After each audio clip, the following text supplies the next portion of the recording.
자, 안녕하십니까. 오늘 이 시간은 지난 시간 식중독, 자, 두 번째 장에 이어서 세 번째 식중독 파트가 굉장히 길죠, 여러분. 야, 식품에서 가장 중요한 부분이 우리가 식품위생학에서 식중독이기 때문에, 자, 그래서 여기는 조금 빠르게 넘어가겠습니다, 여러분. 해서 중요성에서 지금 보시면은 이제 여섯 번째는 이제 바이러스 식중독이죠. 페이지 65쪽을 펴보십시오. 자, 근데 첫 번째 이제 나와 있죠. 노로바이러스. 자, 요거 중요하죠. 요건 체크합시다.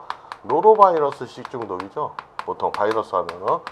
자, 이게 한때 그냥 굉장히 유행했던 적이 있었던 것도 있고, 그래서 자, 원인균으로서는 노로바이러스고, 자, 여기 나와 있죠. 감염원 및 감염 경로 뭐라고 되어 있습니까? 거기 한번 밑줄 칩시다. 감염자의 분변,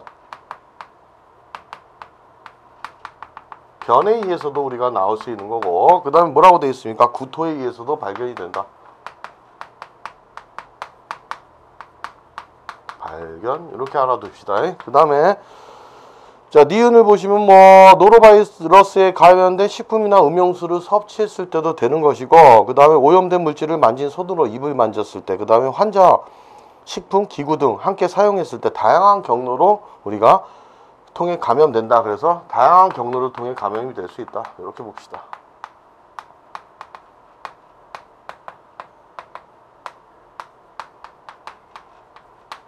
밑줄을 칩시다. 이렇게. 그 다음에 잠복기비 감염 증상이 나와 있죠, 여러분. 일반적으로 뭐 하루에서 이틀, 그래서 24시간에서 48시간, 때로는 12시간 경과 후에도 우리가 일어날 수 있고, 자, 네 번째 나와 있죠. 노로바이러스 특징.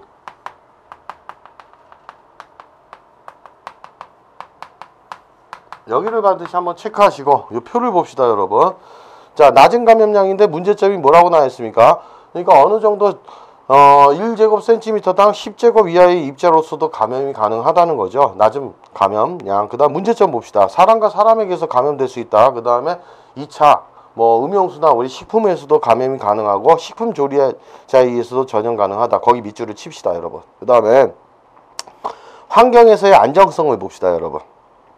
60도씨 가열, 그 다음에 냉장에서도 생존할 수 있다. 밑줄을 칩시다. 그 다음에 다양성을 보시면은 뭐라고 되어 있습니까? 다양한 유전자형으로서 우리가 돌연변이를 일으킬 수 있고 항원형으로 존재한다고 했죠. 그러니까 항원. 그러니까 이런 바이러스 같은 경우는 병원균으로서 우리 몸에 맞지 않는 이질 단백질이라고 볼 수 있는데, 자, 이런 항원으로 존재하기 때문에 항원에 대한 항체를 우리 몸에서도 생성할 수 있고 재감염이 가능하다.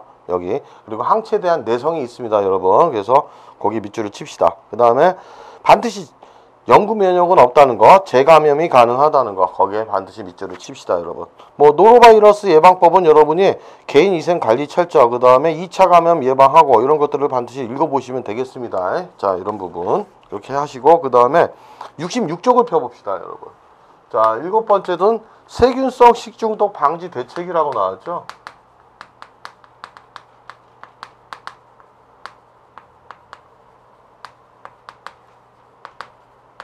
전체적으로 이걸 무조건 외우지 마시고 전체적으로 우리가 상식이라고 보시고 1번, 2번, 3번, 4번, 8번까지 있는 부분을 반드시 읽어봅시다, 여러분. 그래서 식품 취급자가 특히 이제 손 씻기와 소독 습관을 하고 화농성 질환이 있는 사람 같은 경우는 포도상 구균에 의한 것이죠. 그래서 조리나 배식 등의 업무를 맡지 않게끔 하고 어패류를 다루는 데 있어서 도마나 행주 이런 것들도 다른 것과 구분해서 자주 소독하고 뭐 이런 부분 여러분이 쭉 읽어보시면 되겠습니다. 그 다음에 여덟 번째 가봅시다, 여러분.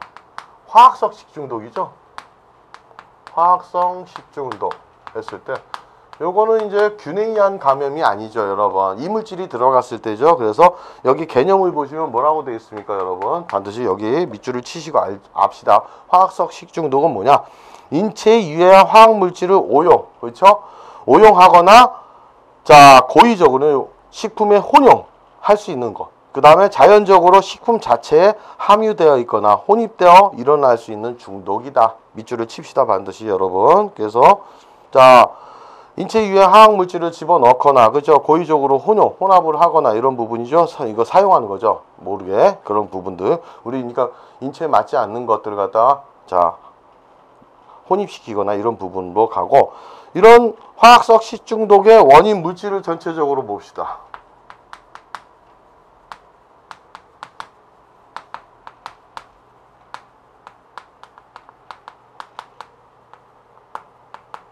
자, 화학성 식중독 원인 물질로 가나오면 1번. 이거 체크합시다. 그래서 전체적으로 우리가 아셔야 되니까는 고의 또는 오용으로 첨가되는 유해 물질이죠. 이런 것들이 뭡니까? 식품에 감미료 같은 경우 인공 착색료, 보존료, 표백제, 중량제 이런 것들이죠. 그래서 그런 거고, 두 번째는 뭐라고 되어 있습니까? 고의가 아니지만 자, 재배, 생산, 제조 및 가공 중에서 그러니까 고의가 아니게 인위적이지 않고 본의 아니게 우리가 혼입되는 것, 그런 게 뭐 있습니까? 농약이죠. 보통 이 농약 성분에 들어있는 중금속, 수은이나 비소, 그 다음에 독성분이 되는 불소 이런 것들이죠. 그 다음에 크게 봅시다, 여러분. 세 번째는 색, 맛이 식품과 비슷해서 식품으로 오인되는 유해물질. 예를 들면 메틸알코올 같은 경우는 우리 몸에 들어갔을 때는 우리 굉장히 안 좋은 포르말데히드를 형성하죠. 방부제. 그래서 위험하죠. 굉장히. 그 다음에 뭐 예를 들면 우리가 포도주 발효할 때도 이게 메틸알코올이 나타나는 부분이 있죠. 그 다음에 이제 네 번째는 기구 용기죠. 그죠? 포장재 등에서 용출. 유해 물질이 용출돼서 납 이런 거, 중금속, 카드뮴, 비소, 아연 등 이런 것들이고, 그 다음에 다섯 번째는 제조 가공 및 저장 중에 생성되는 유해 물질이죠. 그러니까 지방산이나 니트로사민 이런 거는 그러니까 제조 중에 이제 예기치 않은 이런 유해 물질이 생성될 수 있는 것. 그 다음에 여섯 번째는 환경오염 물질이라는 거는 그러니까 호르몬 작용을 방해할 수 있는 거 보통. 그 다음에 수은이나 PCB 같은 경우, 폴리크로라이드 비페닐 같은 경우고, 그 기타 원인에 의한 거, 방사능 오염 이런 것들이 있다는 거 전체적으로 한번 이걸 알아둡시다. 그 다음에 화학성 식중독의 중독 증상은 뭡니까? 주로 구토 증상이 심하다. 구토 증상 이런 게 있다는 거 아시고, 그 다음에 유해성 금속. 자, 중금속이죠. 그래서 유해성 금속에 의한 식중독을 봅시다. 네 번째.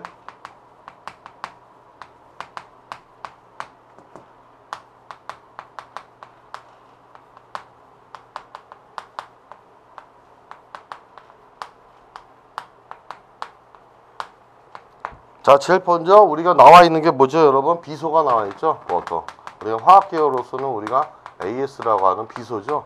자, 보시면은 간이죠. 간장 중독 사건, 그 다음에 우리가 조제 분유 사건이 있었다고 했는데, 이런 것들이 발생했던 거는 이렇게 보시고, 뭐 니은 67쪽을 보시면은 우리가 순도가 낮은 식품 첨가물 불순물로, 그 다음에 우리가 이렇게 나와 있죠. 그 다음에 미음에 보시면은 우리가 37도시, 38도시 발열, 그냥 넘어가도 되지만 간단하게 우리가 이제 흑피증이 있다. 그런 것들. 피부가, 자, 어떻게 되냐. 피부의 색소가 침착되는 거, 그죠? 거뭇거뭇하게 이런 부분, 피부암, 그 다음에 빈혈 증상. 요 정도만 우리가 아시면 되겠습니다. 빈혈 증상이 있다, 비소가. 요런 부분 보시고, 그 다음에 수은 중독 있죠? 우리가 주로 많이 나왔죠? HG 해가지고. 수은 중독 같은 경우 반드시 체크를 합시다. 뭐 잘 나오는 것 중에서 뭐 공장 폐수했는데 미나마타병이라고 하죠. 일명 미나마타 현에서 우리가 발생했죠. 일본에. 그래서 미나마타병 최초에 발생했기 때문에 미나마타 현에서 발생했기 때문에 일명 미나마타병이라고도 한다. 반드시 알아두시고, 그 다음에 이런 것들은 어떻게 공장 폐수에서 수은이 용출되었을 때 이게 이제 농작물이나 어패류 섭취 시 일본에서 그게 발생했던 거고, 최초로. 그래서 미나마타현에서 미나마타병이라고 합니다. 그 다음에 니은 뭐 이렇게 나와 있는데 다른 거보다는 우리 디귿이죠. 거기에 밑줄 증상을 한번 봅시다. 말초신경 마비. 그러니까는 중추신경이 아닌 온몸에 뻗어 있는 말초신경을 마비시킬 수 있고, 얼굴 근육이나 이런 부분, 그러니까 팔다리 같은 경우도 말초신경을 마비하고, 그 다음에 우리가 연하골라, 음식물이 넘어가는 것이죠. 그 다음에 호흡마비, 시력감퇴, 뭐 시력감퇴도 있고 호흡마비다, 이런 부분 알아두시면 되겠습니다. 그 다음에 호흡마비 증세, 이런 심하면 사망이 되겠죠. 호흡마비가 심하면은 여러분 신경 증상이 주로 일어난다. 그래서 전체적으로 우리가 알았을 때 신경 증상의 성분이구나, 신경 증상, 이렇게 알아둡시다. 그래서 일명 우리가 수은 중독을 미나마타병이라고도 얘기합니다. 근데 보통 우리가 이제 이런 것들은 총 수은이 함량이 0.5 ppm 이하가 돼야 되는 건데, 그런 부분이죠. 그 다음 납 중독을 한번 봅시다. 납에 대해서도 우리가 알 수 있는 것은 이것도 한번 체크합시다. 납, PB, 납에 의한 것, 중금속이죠. 자, 이런 중금속에 의한 중독은 어떻게 됩니까? 체내에서 배설이나 분해가 되지 않고 몸에 축적이 돼가지고 오래 가죠, 여러분. 그래서 여기 읽어보시면은 주로 이제 통조림, 우리 통조림 성분의 땜납 같은 경우에서도 용출이 될 수 있고, 도자기 유약 성분, 그 다음 범랑 제품, 이런 것들이요. 그죠? 유약 성분에서 검출된다 했는데, 산성식품을 담을 때 용출이 될 수 있다. 이거죠? 그 다음에, 니은을 봅시다. 증상. 이 증상이 이제 중요한데, 여기다 이제 체크하시고, 증상 같은 경우는, 거기에 이제 밑줄을 칩시다. 구토, 설사, 사지마비, 빈혈, 중추신경 장애. 주로 이제 우리가 하나 딱 알아두실 거는 중추신경. 뭐 뇌에서부터 척수까지죠. 중추신경 장애를 일으킨다. 자, 이러다 보면 요게 이제 전체적으로 우리가 정신질환까지 우리가 형성이 됩니다. 그래서 보통 정신질환까지 우리가 갈 수 있는 것이죠. 정신질환. 뭐 이런 부분까지 갈 수 있으니까는 정신질환, 중추신경 장애 이렇게 보시면 되겠습니다. 그래서 이렇게 보시고 그다음 구리에 의한 중독은 간단하게 살펴보시면은 자 뭐라고 되겠습니까? 구리의 성분 순수한 구리가 아니고 구리에 이제 녹이 발생했을 때 이 구리의 녹 같은 경우는 보통 연두색품 녹색을 띠죠. 그런 녹청에 의한 식중독 이런 거 효소작용을 저해할 수 있다는 거 그리고 축적성은 없습니다. 여러분 급성 중독이다 이렇게 보시고 다섯 번째 이제 한번 봅시다. 여러분 구리 네 번째 구리 같은 경우도 이거 증상은 특히 이제 증상만 이렇게 한번 보시고 그 다음에 다섯 번째를 보시면 저기 뭐가 있죠 여러분 그 다음에 카드뮴 중독이라고 했죠. 카드뮴 자 이것도 최초 발생한 게 우리 일본입니다. 자 그러면은 말 그대로 이거는 일본어로 우리가 이타이 병이라고 하죠. 아프다 해가지고 이타이 병 일본말로 심한 통증이 나는데 뼈 조직이 우리가 골절이 되기 때문에 우리가 뼈가 골절되면서 속 내부에서 우리가 그 고통을 느끼는 거죠. 그래서 아프다 병입니다. 자 봅시다. 자 보면은 축전지나 보통 이런 카드뮴이 들어있는 데가 축전지 공장, 아연 재련 공장 등의 이제 폐수 그런 데서 나오는 거고 자 각종 식기 도금에서도 용출될 수 있는데 특히 이제 산성일 때 금속 자 금속이 보통 어떻게 됩니까? 산에서는 부식이 되죠. 그럴 때는 이온 상태로 용출이 돼서 그게 우리의 체내 입으로 경구로 들어갈 수 있죠. 자 디귿을 봅시다. 그죠? 여기에 밑줄 칩시다. 증상 골연화증. 그러니까 골연화증이 일어나다 보니까 어떻게 돼요? 뼈가 쉽게 부러지죠. 그래서 아픔을 느낄 수 있다. 뼈 연화, 그다음 단백뇨, 뭐 그만큼 오줌을 놨을 때 이제 단백질 성분이 검출될 수 있는 단백뇨 등의 증상을 보일 수 있다는 것. 그다음에 자 여성에게서 발병률이 상당히 높다. 왜냐면은 여성들이 그냥 태아를 갖다가 이제 아이를 가졌다가 이제 우리가 출산했을 경우에 그만큼 우리가 칼슘 이온이 좀 빠져나가면서 그죠? 골연화증 이런 부분이 많이 심해지죠, 여러분. 그래서 그거 알아두시고 그다음 아연 중독 같은 경우도 어떻게 됩니까? 보통 이제 아연으로 도금한 성분이죠. 그런 거 함석판 같은 경우가 있는데 주스류, 뭐 에나멜 코팅류, 도금 용기 등에서 보통 이것도 금속도 산성식품에서 주로 이제 문제가 될 수 있습니다. 용출이 될 수 있는 거, 빠져나올 수 있는 거 그렇게 알아두시면 되시고 그 다음에 68쪽을 가봅시다. 주석에 의한 것도 있죠. 그래서 한번 이게 간단하게 읽어봅시다. 그 중에서 이제 우리가 중요한 거는 아까도 얘기했던 것처럼 수은하고 그 다음에 납하고 우리가 특히 이제 카드뮴 중독 이런 거 보시고 그 다음에 안티몬이라고 나왔죠. SB 그다음에 에나밀용 코팅용 기구에서도 용출이 될 수 있다는 것 이렇게 알아두시고 전체적으로 여기 금속 용도와 용출 원인이 나와 있는데 여러분 이런 금속들이 산과 반응하면은 그만큼 부식이 돼 가지고 이온 상태로 빠져나오기 때문에 그런 거에 의해서 우리 그런 산성식품이나 이런 부분에 의해서 그 담아놓는 용기 그죠? 용출이 되기 때문에 그런 부분을 조심하셔야 됩니다. 자 그렇게 알아두시고 그 다음에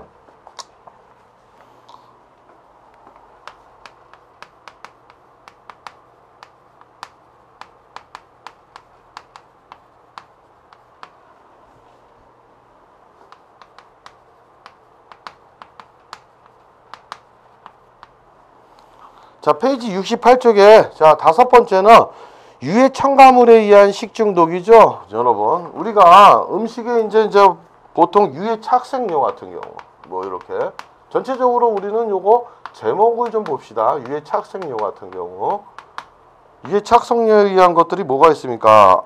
아우라민이라는 게 있죠. 자 기억에 아우라민 같은 경우는 보통 우리가 착색 그러니까 색깔 그죠? 단무지 같은 경우 노란색이죠. 카레 그 다음에 연기성이 이제 황색 이런 것들 이렇게 색소로 물들일 때 이런 부분이죠. 보통 이런 것들이 아까도 아우라민 같은 경우가 섬유 염색에 쓰이는 부분인데 이런 것을 음식물에 어느 정도 과량으로 사용했을 때는 이것이 의식불명의 증상까지 있다. 위험한 거죠, 여러분. 그래서 이런 것들은 우리가 이제 금하고 있다. 이렇게 연기성 염료, 섬유 염색해야 되는데 우리가 일부 식품업자들이 이런 부분은 안 좋은 걸 자 했을 때 이런 문제가 일어나죠. 그 다음에 니트로 아닐린이라고 나와있죠. 보통 피니트로 아닐린 했는데 이런 건 혈액 및 신경도 과자 항색이 다 있고, 그 다음에 로다민 B라고 해가지고 부종 뭐 이렇게 있는데 한번 쭉 읽어보시면 됩니다. 시험에 자주 출제되는 거 아니니까 그 다음 이렇게 보시면 되고, 이런 색소에 의한 거 수단 3다 버터 옐로우, 그 다음 메틸 바이올렛 같은 경우 이렇게 있다는 거 전체적으로 우리가 착색료 이런 부분 보시면 되고, 그 다음에 두 번째는 유해 표백제죠. 하얗게 우리가 보통 표백제라고 했는데, 자, 이런 유해 표백제 같은 경우도 뭐가 있습니까, 여러분? 그러니까 롱갈리트라는 거 있죠. 롱갈리트, 강력한 환원력을 가지고 있다. 자, 환원력이 뭡니까? 자신은 산화되면서 자, 다른 물질을 환원시키는 것이죠. 보통 표백제가 환원성이 굉장히 강한 겁니다, 여러분. 그래서 이런 표백제에 의한 것들인데, 강력한 환원력을 가진 표백제로서 독성과 중독 문제를 일으킬 수 있다. 그냥 그렇게 보시고, 뭐 NCI 같은 경우도 밀가루 표백에 쓰이는 것들 그렇게 됩니다. 그 다음에 형광 표백제 이런 것들이 있다는 거, 유해 표백제. 그 다음에 전체적으로 우리는 착색료 이런 거에 들어가는 것, 자, 식품을 갖다가 염색했을 때 그런 거고, 세 번째를 보시면 뭐가 되어 있습니까? 유해 감미료죠, 여러분. 감미료. 자, 유해 감미료 같은 경우는 뭡니까? 둘신이라고 보통 되어 있죠. 자, 둘신 같은 경우가 우리 기억에 나와 있는데, 이런 감미료, 자, 뭐라고 되어 있습니까? 설탕의 250배 이상의 당도를 가진다. 보통 둘신 같은 경우는, 자, 설탕의 250배. 그래서 당도가 그만큼 250배 인공감미료죠. 보통 이런 걸 우리가 인공감미료라고 얘기하는데,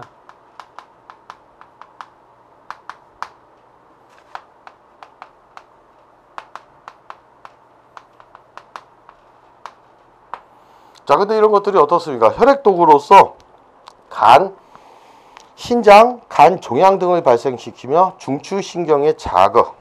그러니까 말 그대로 이 둘신은 영양가가 없는 감미료입니다. 그래서 중추신경에도 자극을 준다. 거기에 밑줄을 칩시다. 그냥 간단하게. 그 다음에 또 하나의 뭐 얘기 감미료는 그러니까 사이클로메이트라고 나와 있는데, 설탕의 약 40-50배 감미로서 발암성을 유발시킨다. 됐죠? 이렇게 보시고, 그 다음에 니트로 톨루이딘 해가지고 이건 설탕의 200배 정도의 감미료로서 폭발당이라고 했는데, 사람을 죽일 수 있는 살인당이라고도 봅니다. 자, 식욕부진 미열이다가 구역질, 그다음 혼수 상태 빠지게 되면 사망한다. 그렇죠? 이런 부분은 우리가 식품 첨가에 절대 넣으면 안 되는데, 인위적으로 우리가 넣을 수 있는 것들이죠. 그 다음에 에틸렌 글리콜 같은 경우도 부동액으로, 보통 자동차 부동액으로 쓰이는 이게 좋겠습니까? 그래서 어느 정도 단맛이 있기 때문에 감미료로 사용된 적이 있는데, 이런 것들은 이제 금지 첨가물이들이죠. 그래서 신경장애 등의 증상, 그 다음에 페닐라틴 같은 경우 설탕의 2000배 당도를 가지고 있다는 거, 입속의 타액에 의해서도 분해되면 신장을 자극해서 염증을 일으킬 수 있다. 이런 것들 알아둡시다. 그래서 특히 이제 다른 거 착색료 이런 거보다는 감미료 같은 경우는 조금 외워두셔야 됩니다. 그래서 그런 부분 보시고, 그 다음에 그러니까 이런 감미료에는 둘신도 있지만은 아까 했던 사이클로메이트 같은 경우도 CLAMAT죠. 그 다음에 이런 것도 있고, 그 다음에 니트로톨루이딘 같은 경우, 그 다음에 에틸렌 글리콜, 그 다음에 페닐라틴 이런 것들 그냥 전체적으로 보시고, 그 다음 네 번째는 우리가 이제 식품을 보존하기 위해서 사용하는 보존료가 있죠. 보존료. 보존 기간을 좀 오래 하기 위해서 보통 우리가 이런 보존료로서는 이제 봅시다. 붕산이라는 부분이 있죠. 기억에서 붕산 같은 경우 보통 이게 바퀴벌레 죽일 때도 사용하지만은, 자, 이런 부분이 어떻습니까? 육류 가공품이나 우유 가공품 등에 사용되기 적이 있습니다. 근데 사용이 금지돼 있죠. 그리고 이런 붕산의 부분은 소화효소 작용 억제. 그냥 간단하게 우리가 여기에 밑줄을 치신다면 소화효소 작용 억제 밑줄을 칩시다. 이렇게 되시고, 그 다음에 작용 저해죠. 저해하고, 그 다음에 우리가 뭐 영양소의 동화. 그러니까 말 그대로 영양소 합성을 방해합니다. 동화작용이라는 거는 물질의 합성인데 영양소 합성 방해한다.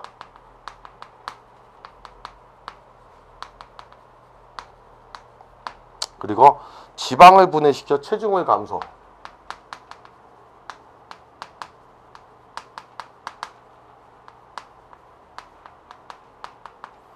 이게 언제 어느 정도 소량은 큰 영향이 없지만 대량으로 섭취했을 때는 굉장히 위험하죠. 그래서 구토 설사에다가 사망까지 이룰 수 있고 여러분 그 다음에 이제 방부제로 사용하는 뭐가 있습니까? 포르말데히드가 있죠.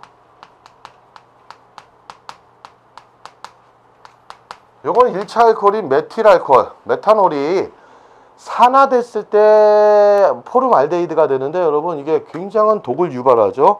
강력한 살균력이 있고 그 다음에 방부력과 살균력이 크다. 그래서 거기에 강력한 살균력과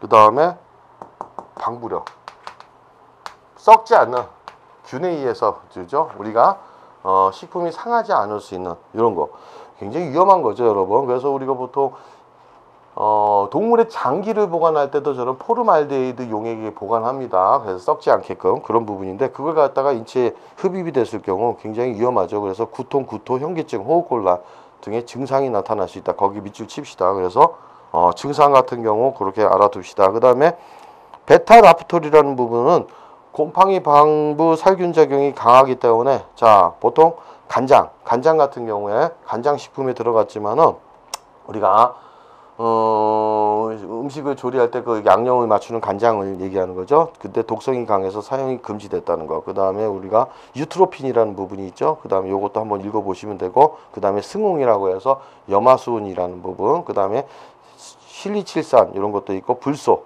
자 불소 같은 경우는 아까도 했지만 공업용 풀의 방부다 이런 부분이 있고 그 다음에 사용됐다가 금지됐고 그 부분에서 구토, 복통, 경련, 호흡장애 그 다음에 반상치라는 거는 흰색의 반점이나 노란색, 갈색 반점이 불규칙하게 우리 피부에 착색되는 것을 얘기합니다. 그러니까 이게 피부가 아니라 치아죠. 이에. 그래서 이에 착색되는 거. 이게 뭐 위험성은 없지만 굉장히 우리가 위생상 보기가 안 좋죠. 그래서 체중 감소나 빈혈 등 증상이 나타난다. 이런 보존유에 의한 거. 그러니까 전체적으로 여러분이 여기에서는 자 우리가 유해 착색류, 유해 표백제, 유해 감미료 그 다음에 우리가 보존료 같은 경우에 어떤 성분들이 들어가는지 제목 정도만 우리가 알아두셔도 되겠습니다. 그래서 붕산이나 포름알데히드 이런 부분들 이렇게 보시면 되고 그 다음 70쪽 가봅시다. 여러분 잔류 농약에 의한 식중독 한번 봅시다.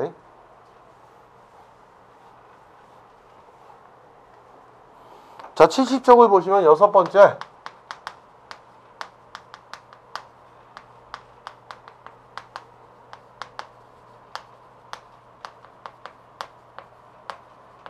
잔류 농약에 의한 식중독이겠죠. 자, 첫 번째 이제 우리가 유기인재가 나와 있습니다. 유기인재 해가지고 요건 한번 체크합시다. 그 다음에 특유의 유기염소제 크게 두 가지다 해가지고 유기염소제와 우리가 유기인재가 있구나 이렇게 봅시다. 뭐 인산 성분이 들어간 거겠죠. 맹독으로서 체내 분해가 잘 된다. 그래서 만성 중독을 일으키진 않는다. 이게 유일하게 이제 맹독이지만은 체내 분해가 잘 된다는 거고. 체내에서 뭐냐면은 콜린 에스테레이드와 그러니까 보통 콜린 에스테라제 가지고 효소와 결합하여 혈액과 조직에 유해한 아세틸콜린을 축적시킨다. 이런 부분입니다. 그 다음에 다른 건 없이 자 이런 유기인재 같은 경우 증상 자 뭐라고 나왔습니까? 간단하게 부교감 신경 증상.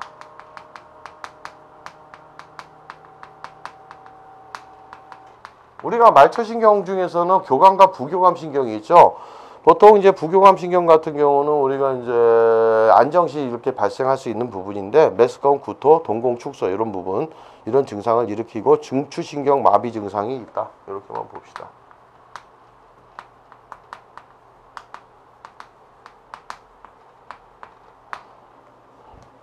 그리고 독성이 강하다는 거.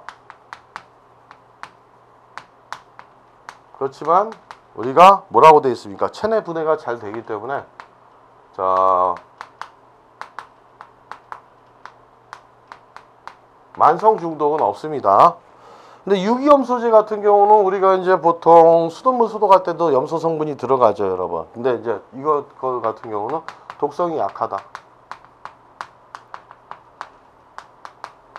밑줄을 칩시다. 그 다음에 잔류성이 크다. 자, 잔류성이 크다는 것이죠. 잔류성이 크다. 오히려 반대가 되죠. 유기인재와 유기염소제는 보통 유기인재는 독성이 강하고 체내 분해가 잘 되지만 유기염소제 같은 경우는 독성이 약하고 잔류성이 크다. 남아있는 거. 그러다 보니까는 어떻게 됩니까? 체내 분해가 잘 안 되니까 지방 조직의 축적. 자, 지질과 친화성이 크니까 지방 조직에 반드시 축적된다. 물하고는 안 친하고 지방하고 친하기 때문에 지방 조직의 축적 이렇게 알아둡시다. 그 다음에 증상을 보면 이것도 마찬가지죠. 중추신경 마비 증상이 있다는 거. 그 다음에 심할 경우에 혼수 상태에 빠져 사망하기도 한다. 그래서 중추신경 마비, 만성 중독 증상도 있습니다.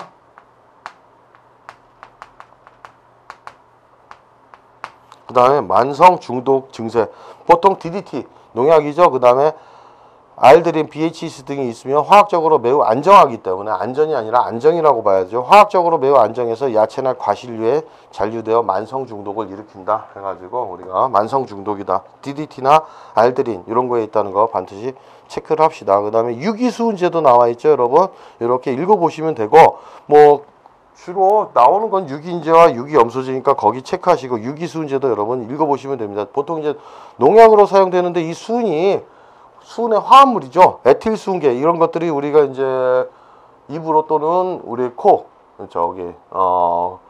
호흡에 의해서도 우리가 들어갈 수 있죠. 그래서 축적이 될 수 있는 거. 그 다음에 비소화합물 같은 경우도 나와 있죠. 자, 비소화합물 같은 경우는 증세가 뭡니까? 식도가 축소되고 연화곤란이라고 아까 얘기했죠. 그러니까 연화곤란이 뭐냐면은 정확하게 식도에서 위까지 음식물이 쉽게 통과하지 못하는 것입니다. 연화곤란 이런 증세를 일으키는 것은. 그래서 만약에 이게 머물거나 중간에 걸려 있는 거죠. 그래서 기계적 협착, 그 다음에 운동성 장애를 일으킬 수 있는 것을 우리가 연화곤란이라고 얘기합니다.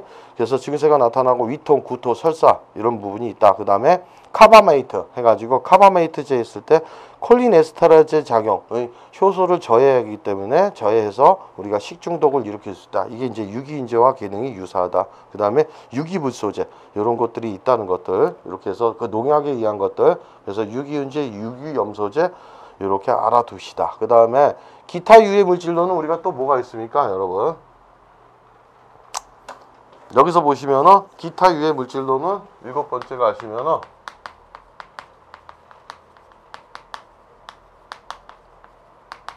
보통 환경 호르몬이라고도 얘기할 수 있죠. 근데 첫 번째 메탄올 같은 경우는 우리가 에탄올과 메탄올은 다르죠. 에탄올은 우리가 물에 탔을 때 이제 알코올 성분, 우리가 술 주로, 그렇지만 메탄올 같은 경우는 분해가 안 되죠. 분해가 되더라도 굉장히 위험한 포르말데히드가 분해됩니다. 우리 몸 간에서. 자, 봅시다. 알코올 발효를 할 때 생성되는 것으로서 여기 나와 있죠.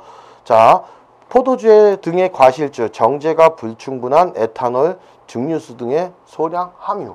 이게 소량이어도 굉장히 치사율이 높습니다. 그래서 거기 밑줄 칩시다. 그냥 간단하게 메탄올. 그 다음에 결국은 뭐냐, 이 메탄올 자체가 아니라 메탄올이 산화됐을 때 포르말데히드죠. 그 다음에 포름산, 이것들이 생성했을 때 산독증을 일으킨다. 여기서 산독증이란 건 뭐냐면은 혈액중 산이 비정상적으로 증가해가지고, 자, 산독증, 혈액에 이제 보통 혈액의 pH가 보통 7.2 이하로서 약한 염기성인데, 여러분 거의 중성인데, 요것이 들어갔을 때 혈액 속에 산이 비정상적으로 증가해서, 자, 이 알칼리 성분이 비정상적으로 감소했을 때 효소의 물질 대사를 저해하고 치명적이죠, 여러분. 그렇게 알아둡시다. 그 다음에 디귿을 보시면은 여기 나와 있죠. 시신경에 악영향을 끼친다. 그래서 실명의 위험까지 있다. 밑줄을 칩시다. 시신경에 악영향. 그래서 자, 메탄올 같은 경우는 시신경에, 그래서 실명 위기까지 온다.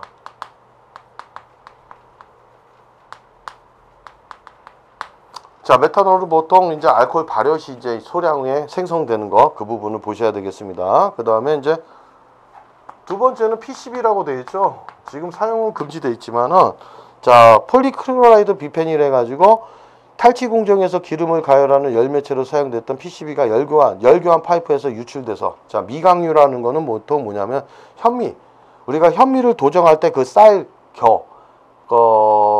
껍질이죠. 껍질에서 그 체유한 기름인데 미강유에 유입되어 중독이 발생할 수 있습니다. 그러니까 그 껍질을 체유해가지고 만든 기름에서 우리가 유입돼가지고 중독이 발생할 수 있다는 건데, 이런 부분에서 배설 속도 느리고 인체에 축적된다. 자, 이건 환경 호르몬으로 이제 중금속처럼 우리가 분해가 되지 않고 축적이 될 수 있습니다. 그 다음에 뭐 여기 증세가 나와 있는데 한번 보시면 되겠습니다. 그 다음 벤조피렌, 그 다음에 합성수지. 보통 우리가 이제 합성수지 하면은 우리가 음식을 담아놓는 용기죠. 그렇죠? 그래서 페놀수지, 요소수지, 멜라닌수지, 폴리에틸렌 이런 것들이 있는데 여러분이 쭉 한번 읽어보시면 되겠습니다. 이렇게 해서 이런 부분을 보시면 되고, 그 다음에 8번 8번을 가시면 음식용 용기라고 나와있죠. 음식을 담는 용기, 기구, 그 다음에 우리가 포장에 의한 식중독이죠.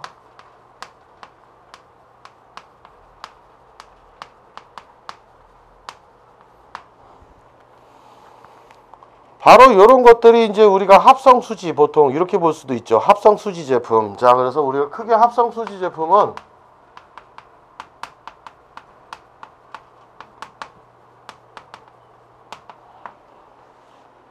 열 경화성이 있습니다. 열에 강한 것이죠. 열 경화성. 이 분자 구조가 그물형 구조를 이뤄가지고 열에 좀 강한 부분인데, 이런 것들에서 자 포르말데히드가 용출되죠. 포르말데히드, 인체의 방부제 포르말데히드 용출된다.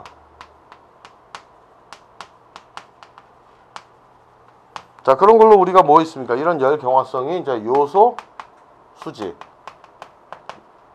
단단하죠. 열에 강하기 때문에 멜라닌 수지, 페놀 수지 이런 것들이 있다는 거. 멜라닌 수지, 그 다음에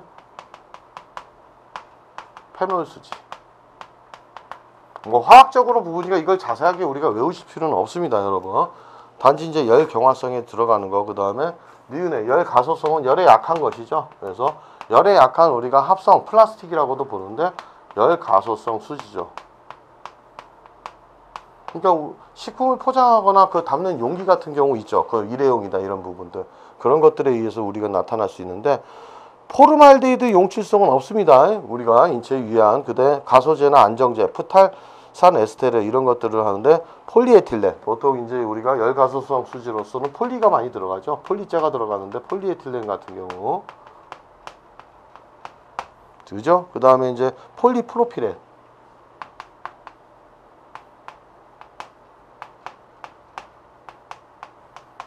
그 다음에 우리가 보시면은 폴리스티렌 해가지고 폴리스티렌.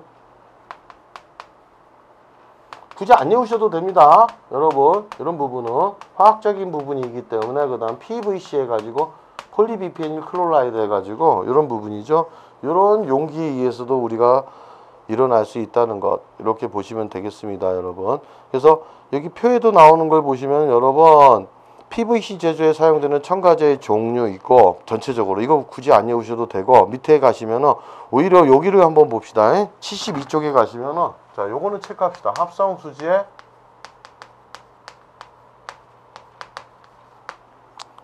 종류와 주 용도 있는데,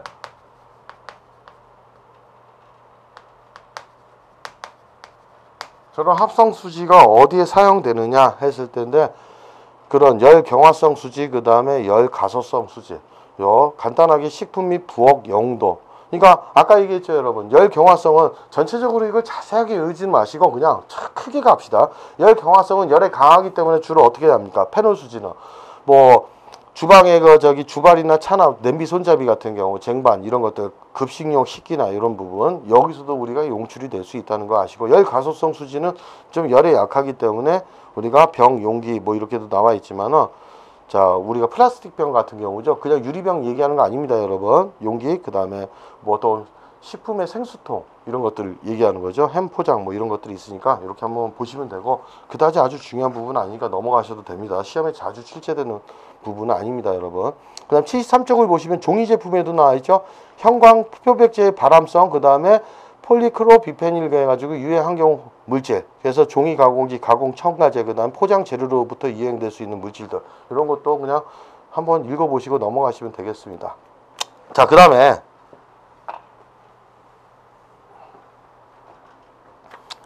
9번째를 보시면 여러분 9번 식품 가공 중 형성되는 유독 물질이죠.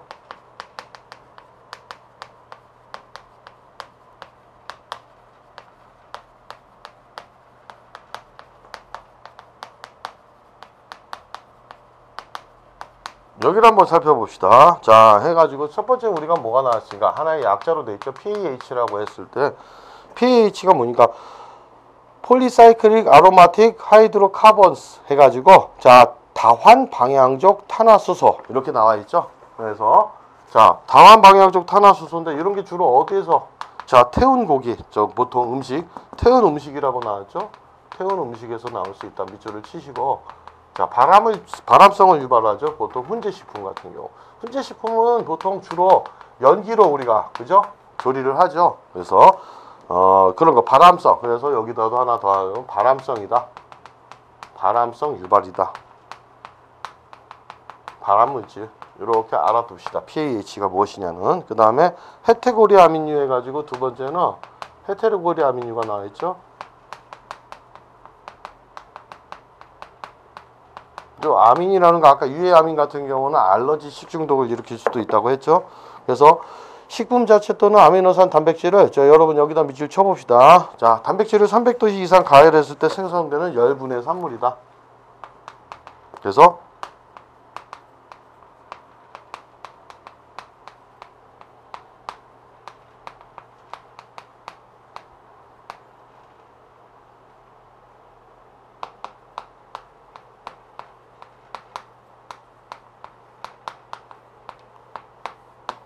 우리 DNA 작용해가지고 돌연변이 유발 물질, 그죠? 굉장히 안 좋은 성분이죠. 돌연변이를 일으킬 수 있다. 그렇게 보시면 되겠습니다. 그 다음에 이제 우리가 페이지 74쪽을 가봅시다, 여러분. 페이지 74쪽을 가보시면은, 자, 해템 있지만은, 특히 이제 아까 pH 같은 경우 체크합시다. 그 다음에 N-니트로소 화합물이라고 되어 있죠. 여기도 뭐 그냥 간단하게 읽어보시면 되는데 N-니트로소 화합물. 자, 뭐라고 되어 있습니까? 적색의 색깔을 고정하기 위해서 발색제 아질산염을 첨가하는데, 자, 이런 부분이 어떻게 됩니까? 결합해가지고 이 아질산염이 2급의 아민과 결합했을 때 니트로사민이라는 부분. 그래서 발암물질. 보통 우리가 이제 육류의 가공품이죠. 햄이나 베이컨 등에서 우리가 나타날 수 있다는 거. N-니트로소 화합물이라고 했죠. 그래서 이런 것들은 전체적으로 우리가 요건 알아둡시다. 그래서 발암물질이고 발암유발, 발암, 그 다음에 햄이나 자 베이컨 등 여기서 우리가 나올 수 있다. 밑줄을 칩시다. 그 다음에 네 번째는 자 지질산화물이라고 얘기했죠. 지방 말 그대로 우리가 공기 중에 산소와 그래서 지질산화물이 뭐라고 되어 있습니까, 여러분? 여기 그 다음은 안 쓰겠습니다, 여러분. 그 분해 생성물. 자, 그런 것들이 이제 말론 알데하이드라고 되어 있는데 이 지질이 공기 중에 스스로 산화됐을 때 우리가 생길 수 있는 것으로 그냥 간단하게 메스꺼운 구토 제목 이 정도만 알아두시면 되겠습니다. 그래서 이런 제목을 크게 우리가 봅시다. pH 그 다음에 헤테고리 아민유 니트로소 화합물 이렇게 보시고 아까 써준 거 이런 것들을 좀 보십시다. 자동 산화로 인해 생성될 수 있는데 이것들은 구토나 설사, 권태감, 수양성 설사 중독. 그 다음에 과실주 중에 메탄올이죠, 여러분. 메탄올. 과실주 중에 우리가 과실주를 담글 때 등에 이 메탄올 같은 경우는 지난번에도 아까 한 것처럼 메탄올 성분 이런 부분을 한번 보시면 되겠습니다. 자, 알코올 발효 시 팩틴으로부터도 생성될 수 있다. 자, 거기 간단하게 밑줄을 치시고 그 다음에 니은 뭐 호흡중추 장애 아까도 했죠. 그래서 간단 밑줄 치시고 그 다음에 니을을 봅시다. 니을 그러니까 1ml당 0.5mg 이하로 나타나야 됩니다. 일반 주류에서도 보통 그것을 넘어갔을 때 위험하죠. 그 다음에 니을을 보시면 독성 원인을 체외로 배출하는데 시간이 길게 걸리고 체내에서 독성이 큰 포름알데히드 자 여기다 밑줄 칩시다. 체내에서 독성이 큰 포름알데히드 또는 포름산을 생성한다. 자 그 다음에 나머지 이렇게 보시면 되고 6번에 아크릴 아마이드라고 되어 있죠.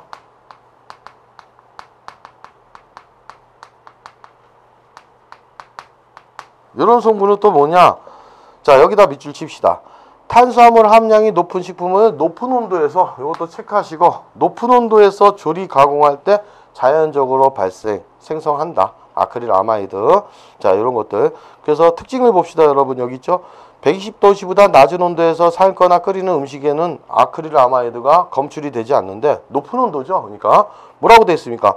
자, BA 여기다 탄수화물은 온도가 높을수록 마이야르 반응이라고 했는데 당과 아미노산이 우리가 보통 이 당이라는 거는 탄수화물이죠. 아미노산 같은 경우는 단백질 성분인데 요것이 결합을 하면서 더욱 짙게 생성한다. 거기에 밑줄을 칩시다. 예방법 봅시다, 여러분.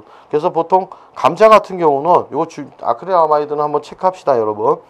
8도씨 이상의 음지에서 보관하고 장기간 냉장고에서 보관하지 않는다는 거죠. 왜냐면은 이제 요 감자를 그렇게 보관할 때 갈색을 유발합니다. 비효소적 갈색 반응이 일어나고 효소적 갈색 반응에 의해서 더 많이 생성할 수 있죠. 효소에 의해서. 그 다음에 감자는 황금색 정도로 튀기거나 굽고 갈색으로 변하지 않게 너무 오랫동안 조리를 하지 않는다. 감자를 튀길 때. 그리고 튀김 온도는 반드시 175도씨를 넘어가지 않게 한다. 오븐에서도 190도씨 높은 온도에서 조리할 때 이게 발생할 수 있습니다, 여러분. 그러니까 결국은 이런 것들이 이제 유해 물질이 최근 감자튀김 이런 패스트푸드에서 많이 나타난 것이죠. 그 다음 D를 보시면 여러분, 만약에 가정에서 생감자를 튀길 경우에는 물과 식초 혼합물에서 15분간 침지한 다음에 이걸 용출시킨 다음에 우리가 튀기거나 조리를 한다. 그렇게 알아두시면 되겠습니다. 그래서 아크릴아마이드는 반드시 체크하시고 한번 봅시다. 그 다음에 트리알로메탄, MCPD, 그 다음에 에틸 카바메이트 이런 거, 페오포바이드 있는데 이런 건 간단히 넘어가도 되겠습니다, 여러분. 자, 페이지 75쪽을 보시면 환경 오염 물질 및 기타라고 나와 있죠, 여러분.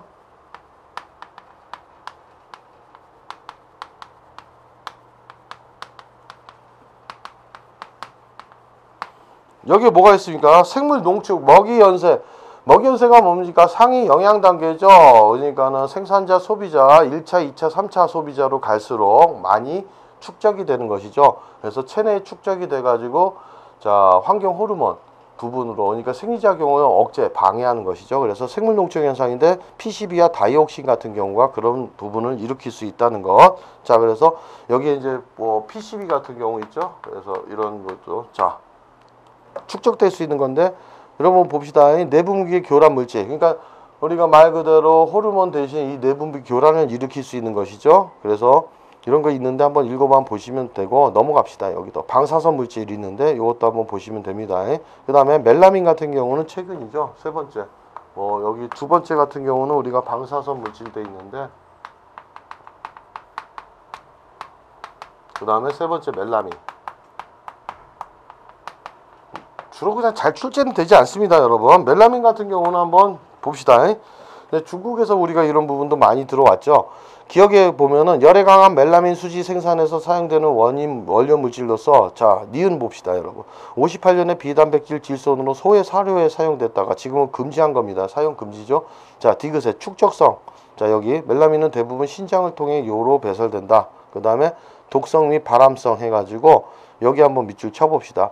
주로 실험동물의 방광 및 신장에 영향을 일으킨다. 유전 독성은 없습니다. 그 다음에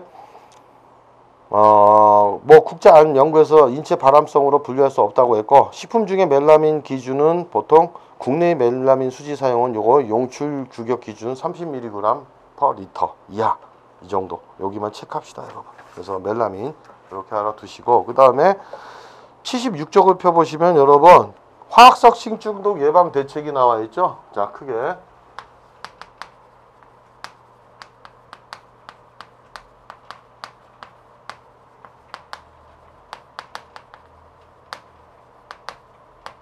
이렇게 나와 있습니다.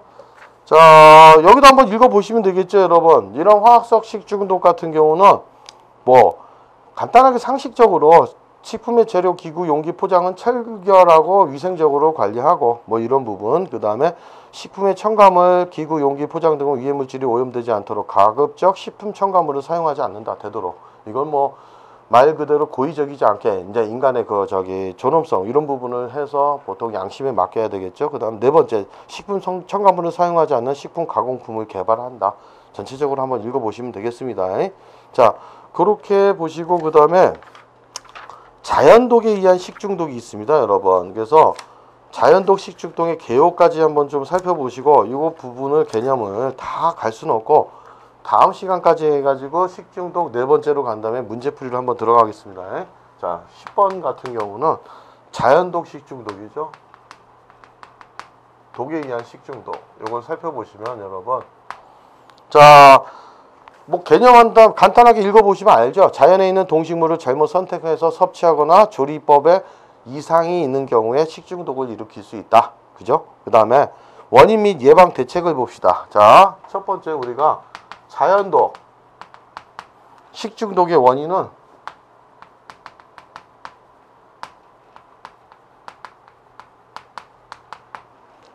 뭐 여기도 읽어보시면 되죠.